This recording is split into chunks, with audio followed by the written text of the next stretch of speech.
Good afternoon. My name is Betsy Fischer Martin, and I am the Executive Director of the Women in Politics Institute at American University. So I am especially honored to be here and moderate this panel on the Year of the Woman. And in our opening agenda here, it says Year of the Woman ? I think it should be exclamation point. Forget the question mark.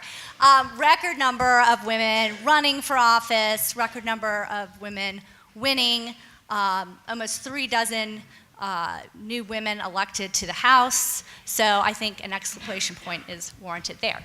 So let me begin. And I wanted to ask, I think Stephanie, maybe I'll start with you. Okay. Stephanie Shirok of Emily's List was quoted the other day talking about this being a sea change.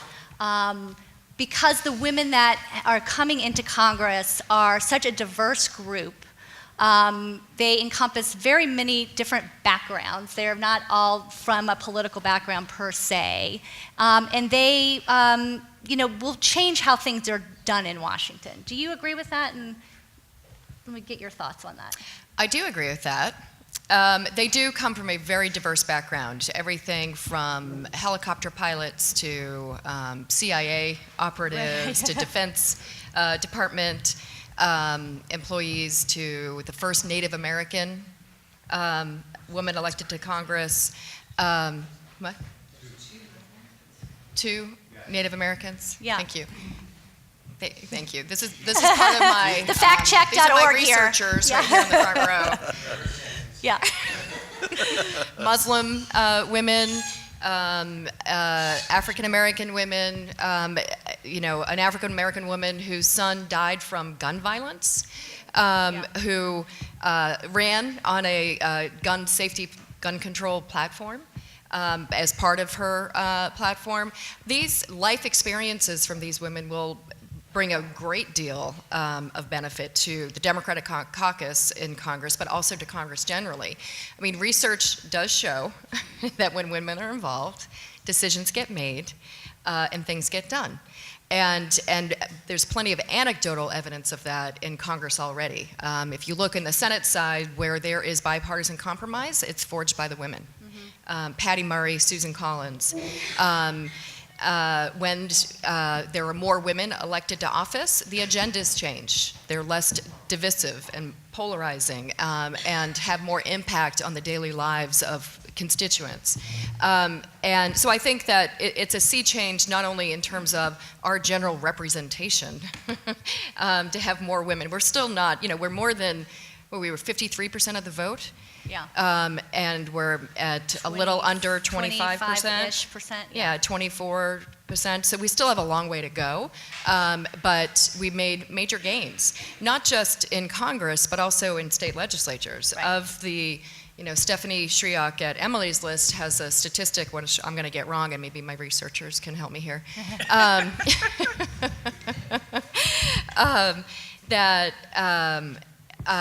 When the cycle started, I know they had thousands of women wanting to run for office, but even for the state legislative seats, there were something like 5,000 more who signed up, and the majority of them were women who that took the call to action and serve. Of the 30, I think we're at 35 seats or 36 seats now of Democratic pickups, right. The overwhelming majority are women. Right. So it is a big change. We have a lot more work to do, but it is a big change, not just for Democrats, but I think for the country to have more women there. When you and I came of age in politics, the 91-92 campaign cycle, I remember Dianne Feinstein had a great quote that always hung on my bulletin board during all of my jobs, which was 2% may be great for fat in milk, but it's not good enough for the U.S. Senate. And that Year of the Woman, we did see 6% then in the Senate. Now we're up to a quarter in the House, so we're aiming for a carton of half and half at some point would be nice. Maria, I want to ask you, Stephanie ticked off a lot of different qualities about this new class of women coming into Congress, and being Republican wasn't on the list. Dang. Yeah, we have one member in the House, maybe two if the the seat in California still quite hasn't been decided yet. Why is that? Why is it such a disproportionate number of women winning that are Democrats? Well, I think this was obviously a very, very unique year. We hope it continues. I hope it's a little bit more parity on our side, the Republican side. But I think if you looked at the 2016 election, right after that, there was an outcry by women, and you're right, Stephanie, they were in the thousands that were on the state, local, and the federal level looking to run for office. Right. So I think there was a motivator, and certainly more Republican or Democratic women got out there, and frankly, they put their money where their mouth is, which has not been the case with Republican or Democrat women, where they're willing to put their name on the line. There's a lot of work in getting elected to office, no matter what the office is. So I think that there was a motivator for more women to run, and it turned out that you definitely had many, many more women running. You also, I think, benefited where you not only had one or two women running in primaries, sometimes you had 3 or 4 women running in the same primary. And in our case, we were, in some cases, Republican, Democrat, 2 women running. We still have a lot of work to do with regards to continuing the effort to recruit women. I think things are getting better for Republican women, but we still have a ways to go with regards to many times the districts that are winnable tend to be more conservative. And unfortunately, Republican women have not had an easy time getting out of primaries. So Right. ultimately what happens is we end up with fewer women in the general elections. Right. And I think that's definitely what we saw this And go around. why is that so hard in the primaries? Is it just because of the Conservative Boys Club or the lack of recruitment efforts? I mean, put your I think finger it's on a what little it bit is. of everything. I've been doing this for 30 years, Yeah. trying to recruit more women. And you can say right now, and several panels have already alluded to this with redistricting. Yeah. The districts are, Republican, Democrat, very Republican, very Democrat. And at the end of the day, I think, again, where we're looking at open seats in particular, open Republican seats where we may have some women, generally, we should be recruiting. We have worked with our leadership and actually said, here are open districts where we could, in fact, help elect a woman. What happens is it's a crowded field, and it's a little bit more difficult in those very, very conservative districts. Sometimes we maybe haven't found the right woman, but to get out. Money at one point was a problem. I think that has also been cleared up. I think for the first time, we're actually seeing, we always said it was money and recruitment. We have work to do on the Republican side, and I think that even you do a lot of work with women. We have more work to do to make sure we can get women out there. But you also have to support them, and money's a big factor. Right.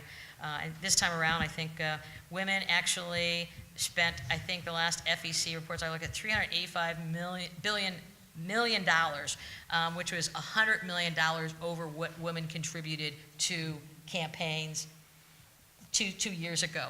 And 2 Democrats, Baldwin and Gillibrand, they actually received more money from women donors this cycle than any, that's never been done before, where more women have contributed to. I'll just follow up on that point. I mean, you've seen the success. We mentioned Emily's List earlier. They have been able to really kind of seed that financial help for women. There's been a couple of different organizations on the Republican side similar to Emily's List, but none of them have been able to sort of take off. Why is that? Speculation. Yeah. So I think Emily's List, just an incredible organization, a powerful organization. They probably had a 10 to 15 year lead time on Republicans because we couldn't get around. I see Michael shaking his head. So when Emily's List came out, it's a pro-choice. They really rallied around one issue. And we had a similar group about 15 or 20 years ago that was a pro-choice Republican group. But we have few pro-choice women or men that we can actually recruit. Several of us actually went out in 95, 96, and 97 and put a small group together that was no litmus test. We were about electing women. Unfortunately, it's taken, that was 97, and over the last 10 years, we now have 4 or 5 groups that are trying to catch up but we don't have anywhere near, I think, the ability that Emily's list and the, if you will, the the brand. I mean, Right. they have, over the last 25 years, they have so many successes and so many more women that have been contributing. So hopefully we will catch up, but we're nowhere near where Emily's list is. But we do look at that model quite often. And now it does state and local. You do a lot of training, you do a lot of voter registration, and you also provide candidates with staff, which is incredible. Yeah. Karen, let me ask you. Kiki mentioned earlier that Trump being the chief recruiter, essentially, for women running. Have you found that? And then take away Trump, do you think we would have still seen the numbers that we see now with women had it not been for Trump? Yes. I think Trump was absolutely a factor for a lot of women in that, but not, I think, just for the reasons that we generally talk about. If you talk to women candidates, a lot of it is the stakes are so high for women under Trump. I mean, when you're talking about, reproductive freedom, that's a different conversation with a President Trump, and women are so much more aware, I think, and young women. I mean, I've been on the board of NARAL for several years, and when I first joined the board, during the Obama years, it was really hard to get young women interested because they were like, what, our rights are fine. And now, we have had more young women come in and participate than ever before. So I think that was a big factor just in terms of issues. And look, I think women, not that men don't care about issues, but one of the things you heard a lot this cycle was authenticity, which I'm afraid in 2020, candidates are going to come out and say, I'm authentic. Instead of, right, think that it's like a buzz phrase, right? Instead of, I think part of the authenticity, I mean, Beto was part of this, but I think particularly for women, they were talking about kitchen table issues that, again, Joel was talking about, sort of these microeconomic issues. That's what a lot of these women candidates were talking about, because if you look at their life experiences, that's what, they had those experiences. So when they talk about, what's happened with Stacey, when she talked about her financial troubles because her parents lost their home, and then her dad had cancer, and then her mom had cancer, right? That people can relate to that because those are issues that we're all dealing with. So I do think part of it was Trump, but I think part of the reason then that they broke through was the ability to connect with people on a very personal level in terms of the issues that people feel like they were dealing with and the concerns that they had. I think to your question, I don't think we would have had as many women running if it hadn't been for Trump. But I certainly hope, I would love to see more Republican women run, because I agree with Stephanie. I actually think when women are at the table, better decisions get made. And I would rather see more women around tables and bringing... Regardless of party. Yeah. Because I think, look, there was so much conversation after McCain passed about where's the civility. And as Stephanie mentioned, the women of the Senate, I think, are really a great model for what we could be doing. Steve, I want to ask you, Karen mentioned this notion of authenticity, and are we seeing more women now when they're running, when they're doing ads, doing more of an embrace of their gender and putting that a little bit more out front than we've seen in the past? Yes, and it's great to be the token white guy. White guys are generally... guys are the bookends here. Kevin and I know I don't look white, but I am. Kevin and I are here to kind of mansplain things, I guess. Thank God. Thank God. Right? No, you're absolutely right. And Stephanie raised something a minute ago, and so did Karen, that I think actually drives this, and that is this notion that people have that in very partisan, polarized, contentious times, women are better able than men sometimes to put down their arms and to sit across the table from one another and have a conversation where people listen to each other and don't just speak at one another, and maybe even get some things done. And I actually think that during the time of Trump, it's a great moment for women, not just Democratic women, but especially Democratic women, because you can see in the exit polls how women voters moved hard toward Democrats this year. We could talk a little bit more about that in a little bit. But notionally, this idea that at a time of, when Americans want Democrats and Republicans to work together more, and I think, this is a case where maybe a view of a woman that might be, some might view it as a stereotype, that a woman is going to be more likely than a man to sit down and have a conversation with somebody and get to a common ground. But it seems to be the experience that people have had in their own lives, and it's one that they take to the voting booth with them. It's a great thing for women. And I agree also with Stephanie's, or with Karen's observation about it almost doesn't matter if it's a Republican or a Democrat if you want civility and bipartisanship in Washington, because women, frankly, in my view, and I think in voters' opinions, are more likely to get that done. Do you think that that's a view, though, that's subscribed more toward Democratic men? I don't hear a lot of Republican men saying what you just said. Well, I'm not sure that Republican men are, first of all, Democrats I think are more. Be very careful. You know, no, but, And we'll turn to the Republican man over here. I think when it comes to gender and ethnic balance, I just think Democrats are a little ahead of Republicans, and I don't say that I'm not trying to be politically divisive here. I just think it's a fact that Democrats are more aware of gender and racial balance than Republicans are, and because of that, we might be a few cycles ahead. And you can see certainly in the recruitment of female candidates that we're a few cycles ahead. But I think that's something to celebrate, because if you look at how women are voting today, it's great for Democrats, but I think it's something to celebrate as Americans if more women get involved on both sides, and especially if the Republicans somehow are able to catch up. They've got to catch up in the small donor money race, but they also really need to catch up on the female recruitment race because they're way behind there. What say you, Kevin, on that? Well, I agree with some of that. First of all, I would say thank you for including me in the conversation, because I think one of the ways you help advance men's perspective on this is to include us into these conversations and expose us to conversations like this. Yes, it's about always gender nice to role be in included. politics. Yes. It is nice, but I think it's important. I think if you close the door and think that you don't want men shouldn't be a part of that conversation, they'll probably never really learn. Right. We're kind of stupid like that, right? But I think Steve makes a good point. I just think the Republican Party overall, and this applies to both Republican women and men, are just more resistant to the idea of identity politics, and oftentimes for the optics, we do put a great deal of emphasis on it, right? Which is let's get some more women in leadership, or let's use her background as a mom to our advantage in a campaign. But generally, just a little bit more resistant to it, because one of the criticisms that we have of Democrats is that they're too reliant on it.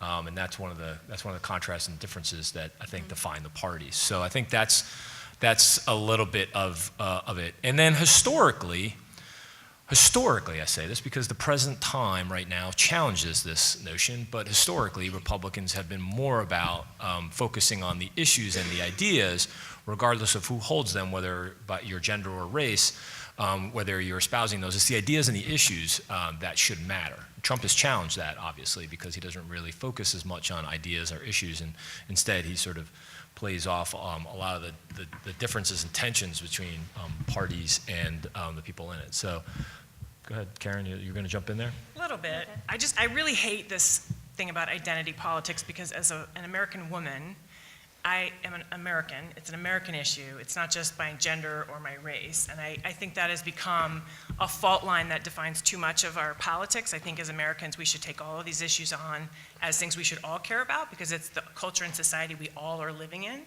But I do think, I agree with a lot of what's been said, that I think part of for Democratic women, I think actually in this cycle, a lot of women were able to push past the perception of identity politics. Because there were so many, and I think also voting for women for the legislative bodies we're getting a little more used to it. But I do want to raise two things, right? This issue about raising money, but for a lot of women that translates as the viability question. And so when you have the conversations, I know a lot of women, when you have the conversation with donors, it's, and they say, well, show me your path, right? And really they're like, okay, you're a woman, this is a tough district, how are you gonna pull this up? How are you gonna get men to vote for you is really kind of what they mean there. But also I think we should, it's important to note that this was a very good year for women to run for legislative seats, because the country is craving, there's some really great research on this, more collaboration, and legislative bodies are seen as collaboration. It is easier for women to get elected to a legislative seat than to an executive seat. It is still very hard for women, state attorneys general, which is a great stepping stone for governor, and governors. Yeah. Even although I hope that the fact that we had so many Republican and Democratic women win governor's races this year is a positive sign that people are more Yeah. willing to vote for women. We had, a week out from the election, one of the issues we still had from voters with Stacey was, well, I'm just not sure she's qualified. And this is a Yale Law School educated, very effective legislator. And I just in talking to different friends in different races, for women, that is still the question, the qualification. It's why in 16 ad nauseum we said most qualified, person to run for president ever, because you really have to. So I just think it's great that we're seeing all this progress for women, but there's still challenges that inherent in being a female candidate that are tough. And I think on the Republican side, you guys are a couple of cycles just behind in having to address some of that. Well, and that notion of sort of toughness that Jane Swift, who's a former interim governor of Massachusetts, had that great quote of, if they see me as being nice, they don't think I'm tough enough, and if they see me as being too tough enough, they worry that I'm not nice. So how do you kind of balance those two things? And men don't have to. I mean, the research shows, men come into a race with the assumption that they're qualified. Women have to prove their qualifications. Right. Interestingly enough, voters tend to think that women are, it's harder to corrupt women than it is men. I don't know if that's true or not. But for women, once you lose trust, it's a lot harder to get back. Mm-hmm. And certainly for women, I remember when Kirsten Gillibrand was first running for Senate, she was looking at some of the ads that Kansas governor, whose name I'm now blanking on, or HHS, the former secretary. Sebelius. On how to, because remember when she ran, it was still this question of, in terms of the war, she had these great ads where she was able to show, I'm tough enough to command the National Guard who are going to Iraq, but I'm sensitive enough to care for the families, right? Mm-hmm. And so how you do that balance, again, it's something women have to deal with that men don't really have to answer to. Yeah. Does anyone else want to jump on that? Well, I was just going to say, this was the first cycle that you saw women really embracing being a woman. Right. Where, you had people shooting ads, driving their kids to school or dropping them off at daycare. In the backseat of a minivan. In the backseat of a minivan, nursing. Yeah. I'll never forget the front page of the Washington Post for Abigail Spanberger. Yeah. If I'm saying that right? Virginia 7? Yeah. I think they call her Congresswoman now. Congresswoman, yes. Yeah. But her at the podium giving her acceptance speech with her 4-year-old crawling on the floor between her legs. Right. And that really kind of sums up the, how we have embraced being a woman, running as a woman, and embracing everything that means in this cycle. I've never seen it before. Yeah. If I could just add, there's been so many studies done on this and a lot of books, and you have some of the utmost right at American University. In the past, it really, many times when you're trying to recruit women, and again, we've tried to recruit them, it comes down to work-life balance, and they have to figure out, can they do it? And there's always an excuse. I've got young children. I want to have children. Money, can I be competitive? And then viability, can I win? Many times a man will say, I'm going to win. Right. But I think this year, what we've seen is so much success that there will be more women saying, hey, there are more women that are doing it, and we can do it too. But at least it's another path that we haven't had before. 539 women, I think, ran in the House and the Senate. Mm-hmm. That's just incredible. And, I think we've also, over the last couple years, have had more and more cases of women who decide not to run just because the nastiness of the harassment issues that go online as well. Women that, there's the case of the woman who was the state legislature in Vermont who just, was getting it, constantly online and just said, well, not am I only not running again, but I'm resigning my seat because I have to prioritize my family here. How do we tone down or get rid of this online harassment issue that seems to be directed more toward women political figures? Anybody? Oh, it wasn't me. No, it wasn't you. I think, well, look, I have a hard time thinking that we just relegate that conversation to being women. I think it's the partisanship both that sides. takes place. Everybody gets online. Yeah. Twitter is not a hellscape if you're Right. looking for actual genuine conversation and solution-oriented approach to politics. Yeah. So it's not a good place. But I think oftentimes the support that that members of Congress or elected officials from both parties have to have for each other is important, which is recognizing that we ought not to give as prominent a platform to those that are trying to divide us, and instead talk about the areas where we agree and can agree and support each other even when we disagree. That's how you crowd out and open up the marketplace to better ideas. You crowd out the hate and the divisiveness and the attack politics. The media has a huge responsibility in this. Anybody who's been on the other end of a phone trying to get the media to show up to a bipartisan policy unveiling and getting one call after the other to reporters saying, yeah, I don't think we're going to be able to make it. But if you have, showdown. If you have somebody who's like, hey, I'm going to go light myself on fire on the House floor and attack Maxine Waters, you're going to have 20 cameras show up. Right. So there is a very difficult uphill battle, I think, in order to shine the light on the good and the folks who are looking to compromise and crowd out the theater, the draw to theater of partisanship. Yeah. Stephanie, I wanted to ask you, you spent a lot of time on the Hill, looking at this class of women that are coming into Congress. They've all, spoken about the issues that they want to deal with. Most of them are a little bit probably more progressive. Are they going to hit sort of a political glass ceiling once they get into the House in terms of being able to accomplish legislation, get legislation passed in this divided government that we're going to have now? And do you worry that that might be any sort of, not deterrent, but that might stop only the momentum, or they make you discouraged? Well, I don't think any more so than the men that are elected. Yeah. I think that they are going into it with their eyes wide open, that we are a divided government, that we have a close margin in the House, that we have the ability to legislate through the House, but then you hit a pretty big brick wall in the Senate.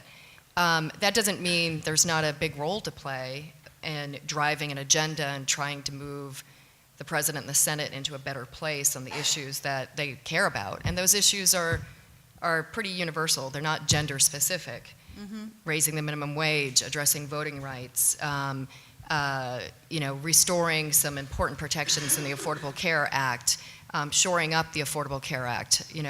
Lots of Republicans campaigned on their commitment to pre-existing conditions, to preventing any discrimination based on pre-existing conditions. Well, it's time for them to put their money where their mouth is, and let's see how they can show that. Mm-hmm. So I don't think for the women that were elected, who were elected to get things done, they'll have the ability to do that in the House, but they'll also have the ability to drive the debate, which for the last 2 years, Democrats had very little ability to do because it was a Republican-owned town.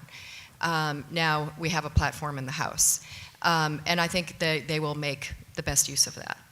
How do we, Karen, keep that momentum going? When we talked about the Year of the Woman in 1992, and then 1994, of course, brought us Newt Gingrich and the contract with America. Yeah. How do we keep the momentum going toward increasing the ranks of women in Congress? Just one aside, because I also started in 92, and I remember the comment at the convention was, look how colorful their outfits are, because you have all these women instead of these blue suits. Yeah. I think one of the key things, honestly, is for those women who ran but didn't win, making sure they don't just go away. Drop out of this. Because that's what tends to happen. Yes. Men They're more easily discouraged. Exactly. Like men will run knowing they may not win, but thinking, well, that's going to set me up for the next thing, and women tend to just go away. So I hope that those women, I think there needs to be an effort to actually encourage those women to, continue to think about their viability to run again in 2 years. So I think that's a big piece of it. And, again, I think a lot of it is going to also be a little bit of education of donors that, investing in a female candidate is a good investment. We are more viable, and I think there's a lot of evidence. We were talking on some of the other panels about how, Democrats were winning and we were showing up in places where we hadn't been. I think, there were a lot of women who ran in some of these seats in Virginia in the legislature who ran in places where everybody said there's, no way she can win and no way a Democrat can win, and actually they won. And so I hope women continue to challenge that conventional wisdom, and I hope that more Republican women, I think the more an electorate gets used to the idea of women candidates and voting for women and investing in women, the more women feel encouraged to run. So I hope that it's just a virtuous cycle that we actually get more women running in 2 years. And I do think success is going to breed success. The other thing I think is going to keep people engaged, keep women engaged, is President Trump.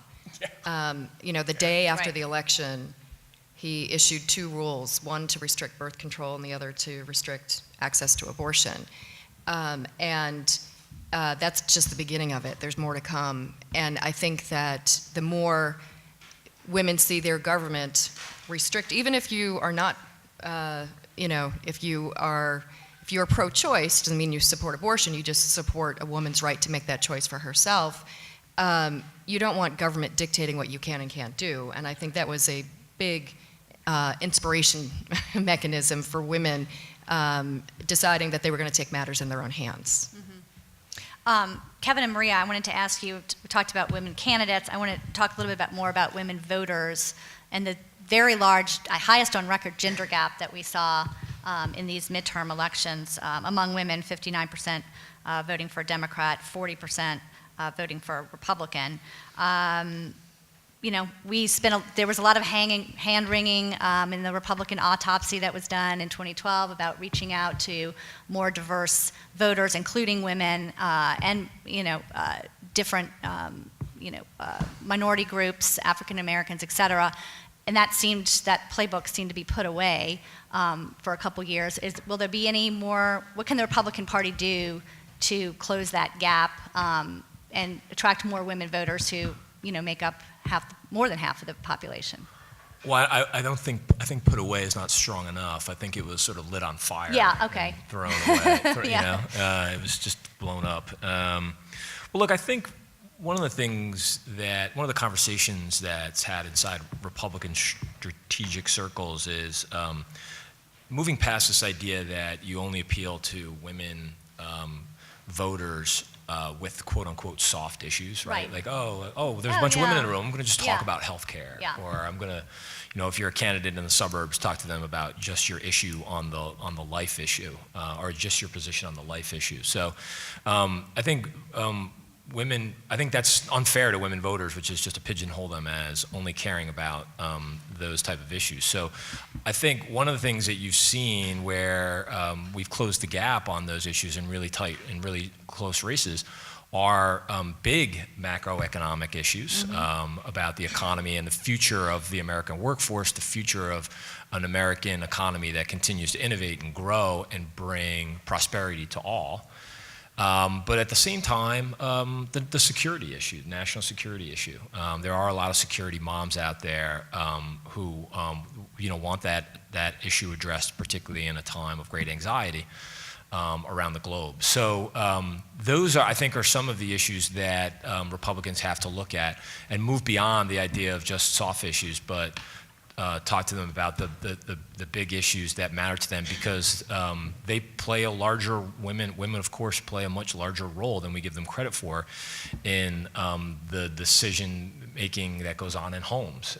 And that's something that I think more and more Republican candidates have to be wary of, or I'm sorry, not wary of, but aware of. Maria, do you want to weigh in on that?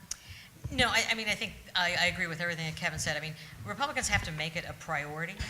And I'm not saying that they haven't made it a priority, but they need to do a better job of making it a priority to look for opportunities and really emphasize issues that I don't want to say are just important to women, but are important. And whether it's security, that being one of them. But I also think, we have an opportunity. If every mother's nightmare is that whether you're in the suburbs or it's rural, my God, this opioid problem, and can we look at that as an opportunity? And are there other opportunities? As I said in the earlier panel, I feel like I've been up here all afternoon, and I have. Great.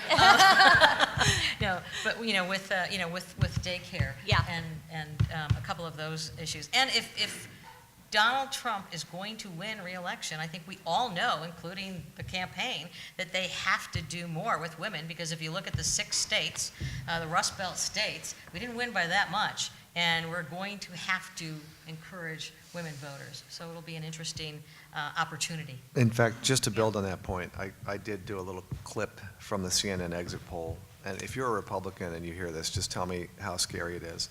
Almost every subgroup of women in CNN's national exit polls moved toward the Democratic Party, including white women, Latinas, college-educated women, white non-college educated women, Democratic women, and independent women. In 2014, white college-educated women voted for the Republican candidate by 4 percentage points more than the Democrat. 2016, it was even. 2018, 59% of white college-educated women voted for a Democratic candidate in the House, 20 points more than voted for the Republicans. So if you believe two things, which I do, one is it was Donald Trump's ability to get whatever number of women he got in 2016 that got him elected, A, and B, they're running in droves away from not just Trump, but from Republicans.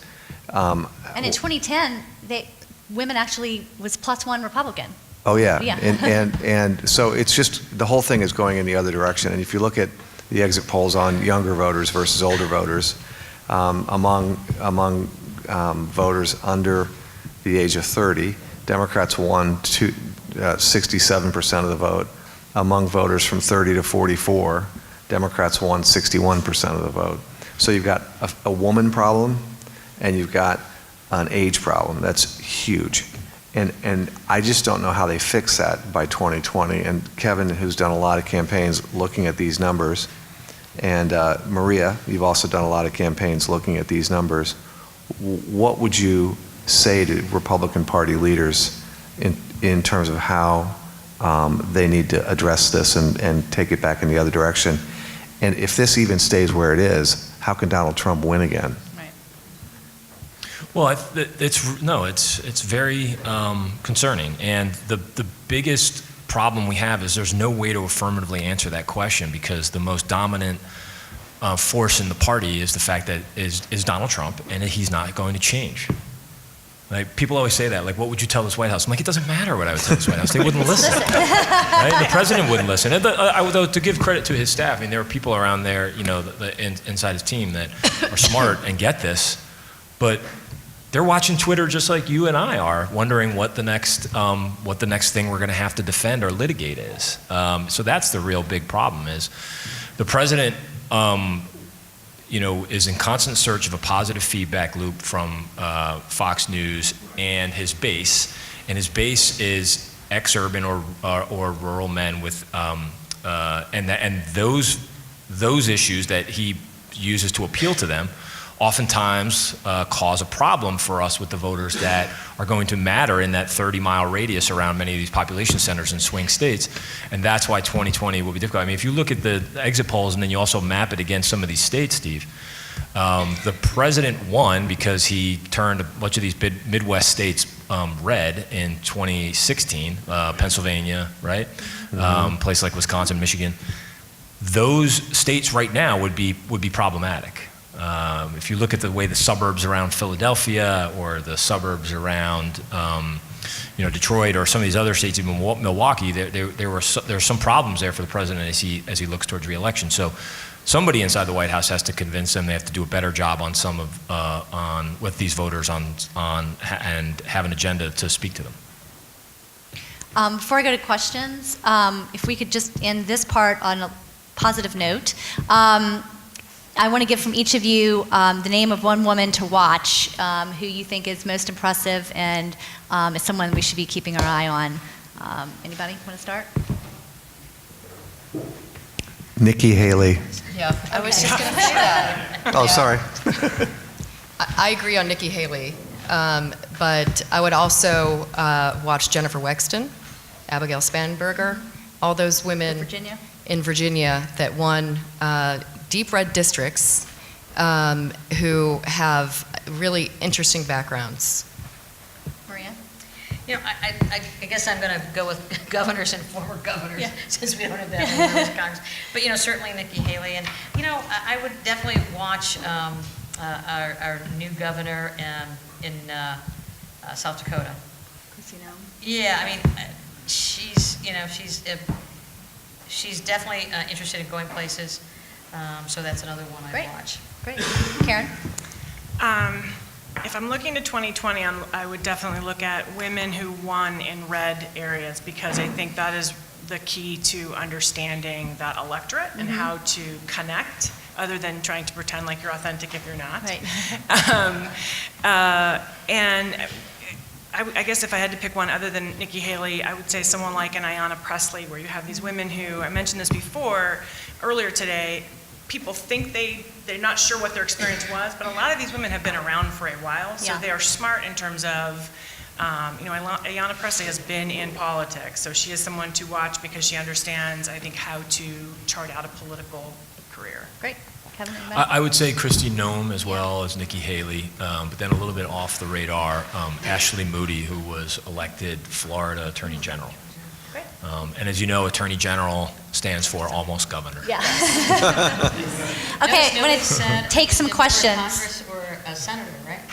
Or you said that. Yeah. If you said that, yeah, that's Yeah, right. yeah. If you're looking, or Senate, with all the Senate or Democrats running or potentially running, it'll be interesting. Yeah. To see Yeah. if they can. Questions? Yes, ma'am. To your point, Betsy, about Dianne Feinstein quote, she said that she was motivated to run for Senate after the Anita Hill hearings. I'm wondering for the panel, to what degree do you think that, particularly on the Democratic side, that women were encouraged to run for office based on Hillary Clinton's loss? Was that a motivating factor? More than Trump's win? Yeah. Okay.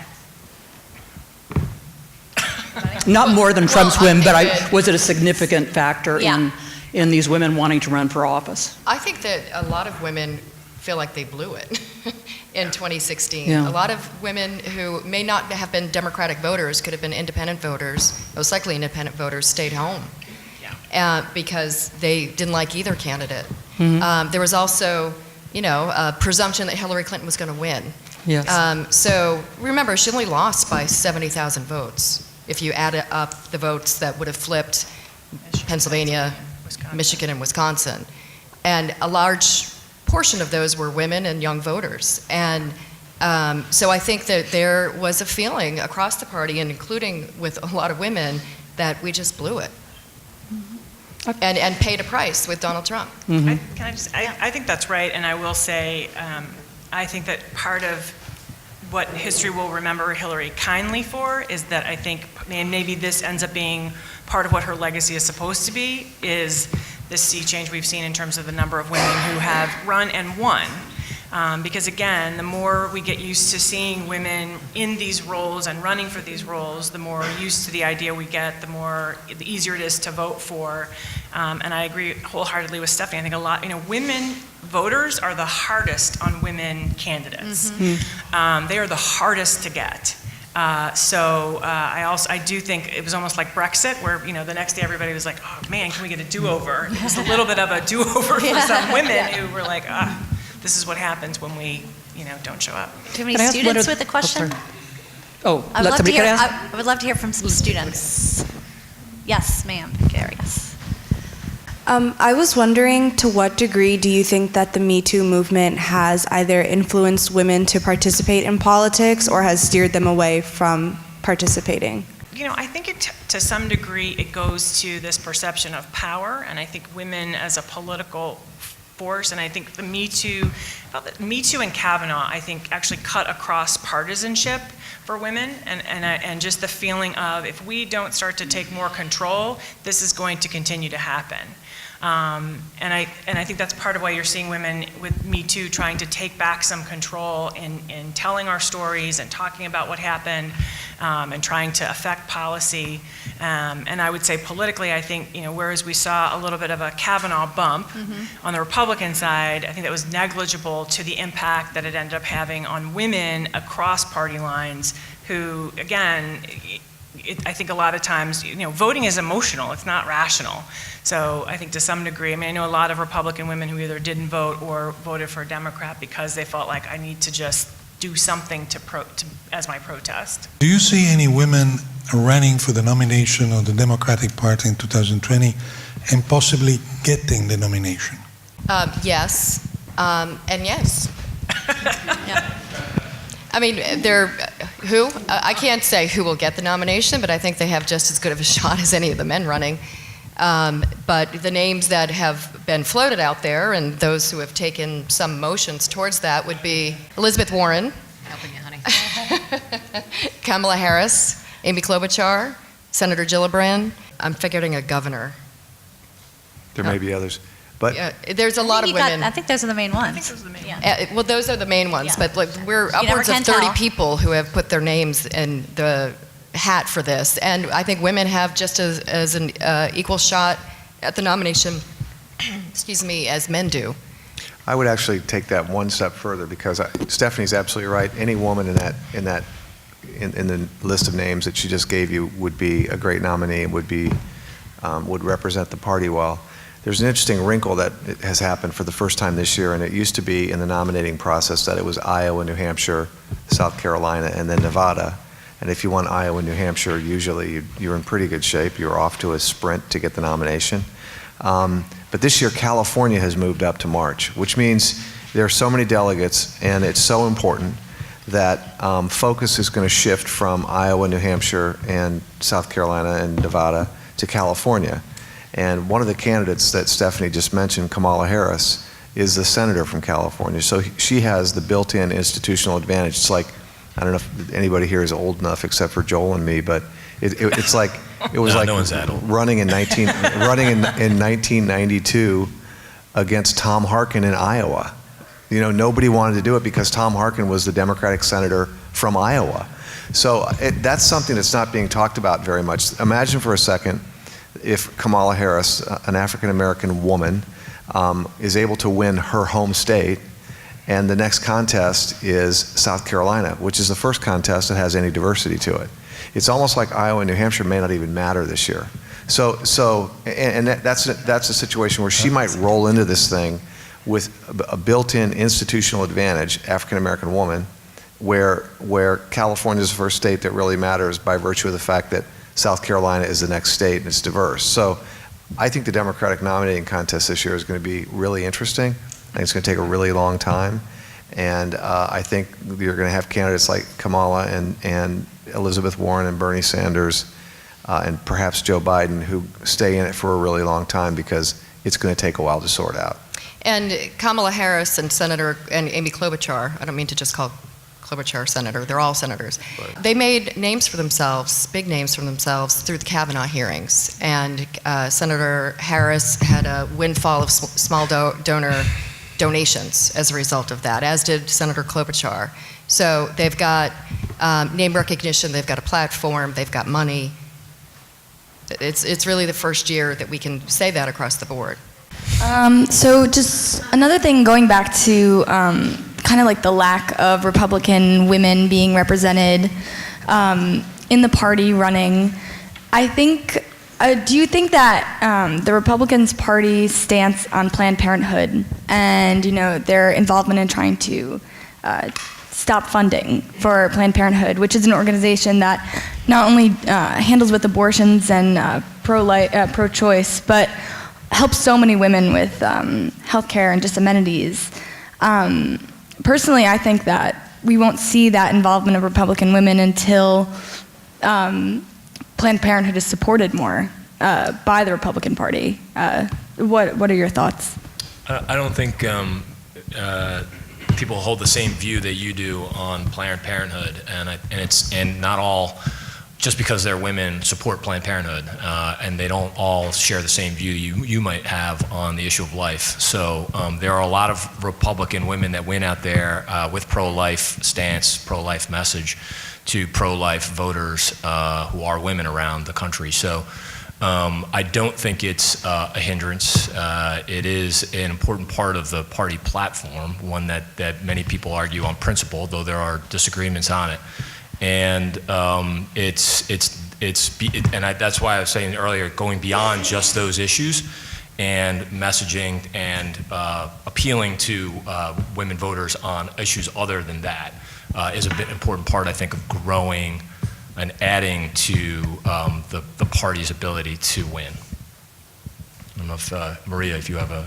No, I agree. I mean, and again, some of this is, It's an issue, it's not the only issue, and much of it is, I think, state by state, district by district. A lot of the different, like, what's it called, like branches or whatever. So you've seen it in Hollywood, you've seen it in different branches of work, has had a very like large Me Too movement with people coming out about workplace harassment. But I feel like you haven't really seen that as much in Washington. Do you know why? Or like, You haven't seen yeah. what? Like, as many women politicians coming out with testimonies about workplace harassment, because surely there must be that as well in in I politics. don't know, I felt like there was a lot, but Yeah. There were some women staffers, right? yeah. But not on the same scale. I think that's No, fair, yeah. that we've seen in other Certainly, places. men have not lost their job at the same rate. Yeah. Some of them are still serving in Congress. I think it's the case that, as with other areas, it's still really hard to come forward, and the cost is high. If you're, I mean, a lot of women, young women, I think, are still very conscientious of what it could do to their careers, and even I'll do a little knock on my party. Even on the Democratic side, like most of the progressive organizations are led by white men. So and we've actually had some Me Too in some of these organizations, and I think it's still hard for women. And I think part of it too in Hollywood is you had very powerful women who were able to come forward, who it didn't matter if Harvey Weinstein wasn't going to cast them in a movie anymore, right? Right. And I just don't think we've quite gotten there in some of the, like, we haven't seen it as much in academia or the business world, and I think it's for similar reasons. I think for women there's still kind of a cost to coming forward. Oh, look at this. I got the microphone finally. You in the back. Thanks to the moderator. So I don't know if this is the last question, but if it is, we can go out. We can go out on a bang here. I've got two questions that I want the folks on the right, the folks on the left to answer. That I'm going to make nice and difficult. No, it's different questions for the Republicans. Isn't the problem for your party the fact that Donald Trump is the president? And isn't it true that you guys are never going to do better with women as long as he's president of the United States? That's the first question for the Republicans. For the Democrats, if I could guarantee you that Donald Trump would not be reelected in 2020, would you take this deal? You get all the women who won this year, you limit your Senate losses in a really tough cycle to 1 or 2 losses, you gain governorships, you win the presidency in 20, and you then can redraw the lines in a lot of states for the next decade, and you've got a durable House majority because of the Trump backlash in 2018, would you take that deal? What are we giving up? What? What's the deal? What's the downside, right? Keep Hillary- the Senate you're No, talking about? Hillary losing. So, Hillary 4 losing. years Was of Hillary paying losing worth it, for- basically? Yes. 4 years of paying for. Was Hillary losing worth the it. possible gains of the women you're talking about, Yeah. limiting losses in the Senate? Yeah. And as long as you're guaranteed to win the White House in 20 and have all these governors draw new state lines for the next 10 years, was it worth losing the presidency in 16 to Okay. get the Trump backlash in 18 instead of the Clinton backlash in 18, as long as you're assured of the presidency in 20? That's why I said, though, I think historically, it may, I don't know the answer, yes, because no, in the immediate, right? But in the long term, in terms of, both for the party and the country, it probably, and I think if we have an objective view of her 10, 20 years from now, I think we may look at her and say, you know what, this was a catalyst, in the same way that Obama was a catalyst for young people and people of color. I think potentially, we don't know, I keep saying, I just want to live long enough to see how this story ends, because I want to see where do we get to on the other side of Trump, and I've raised this a couple times. I really do believe as a country, we started when Obama to have this conversation when he ran, and then we kind of stopped. We've got to deal with race. We have got to. We cannot go on like we are going on. We just can't. And I think part of, again, we talk about it as economic anxiety. That's the polite way, but it's really about fear of the other and race. And so I think, hopefully, this is part, the day after the election, the only way I made myself feel better was maybe we had to go back to go forward. So I would say no, and here's why. I think it's easier and more desirable to lose a few Democratic Senate seats than it is to lose who you are as a country, or the civility or norms that have made this country great for 200 years. And my concern with President Trump is that he has no regard, no respect for any of those things. And he's taking us as a country to dark places, and he's using as wedges things that have been available to politicians for generations, but most politicians don't pick up the tool to use the wedge. And I'm speaking, of course, of the racial animus and all the things that he does to divide. So I think it would have been better to have Hillary Clinton, with all of her warts, to lose Senate seats, which I think we would have done, but to have preserved some of the things that are maybe more important than a few Democratic Senate seats. That's my own view. Well, yeah, you can win elections, but the things that we're losing as a country, in my opinion, are a lot harder to bring back than a few House seats or a few Senate seats. And people go to, and members of Congress and senators ask people to go to war to protect what it is that America represents, the values we represent, the freedom that we have. And if a few senators had to lose their reelection to protect those things for the country, I think it would be worth it, certainly to me. I agree. I think it's a false choice. That being said, you're asking us to answer it. Yeah. I think it's not worth it. It will take us a long time to put the genie back in the bottle and reverse some of the damage that's been done. Okay, Kevin and Maria, do you want to take the Republican Trump question? Do you want to repeat the question? Oh, we know what it is. Yeah. Women. Isn't the problem for your party the fact that Trump is the president, and isn't the challenge with women voters only going to get worse as long as he's president of the United States? Well, it's I think that answer, depending on which kind of Republican you ask, is answered differently. So I don't think it's a monolithic view inside the party that Trump is bad. My view is that it's a huge challenge, yes. And if you think, the way I try to answer it too is that I think there's long-term damage being done, that there is a view held by many that Trump is an anomaly and that we're going through a phase. And I think that's crazy. I think Trump will have as big of an impact on the party's profile for the next 25 years that Ronald Reagan did. And we will be litigating many of these same issues 25 years from now through the memory of or the impact that Trump had on the party for the next 25 years. So, but every organization is a reflection of its principle. It used to be that the party went to great pains not to elevate a person that defined the party, and instead what used to define the party was ideas, a set of principles, issues that we really strongly believed in.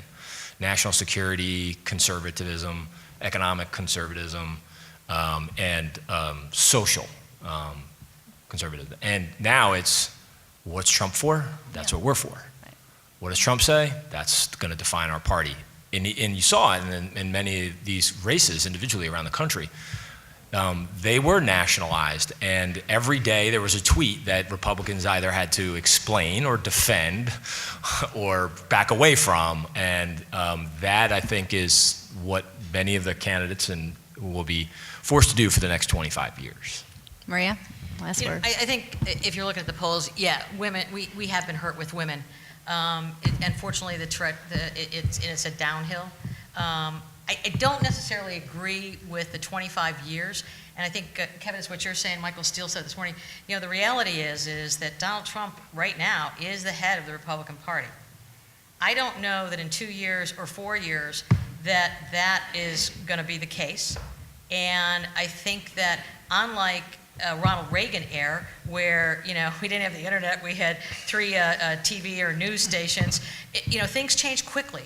And while there may be some damage, I don't think that it's as lasting as the 25 years, but it certainly is going to be a challenge, and I think we've all said it. If we are going to win re-election with Donald Trump, he is going to have to do better with women overall, but Wisconsin, Michigan, Ohio, Iowa, Pennsylvania, you've got to be able to do better. And that's something that they're going to have to look at seriously, too. Okay, can you do a quick question? Okay, quick question. Okay, so. Is the question longer than the answer? Yeah. Okay, here's the deal. Kiki used to be a campaign scheduler. I used to be a TV producer, so we're ending on time here. Right, so okay. about 2 minutes. So That's a little wrap. here's the wrap-up question. Bill's done a lot of stuff. First off, this surge of women into politics, does it happen without Trump, or is it reflective of broader societal things like the Me Too movement? Second, if it does either way, does it survive Trump?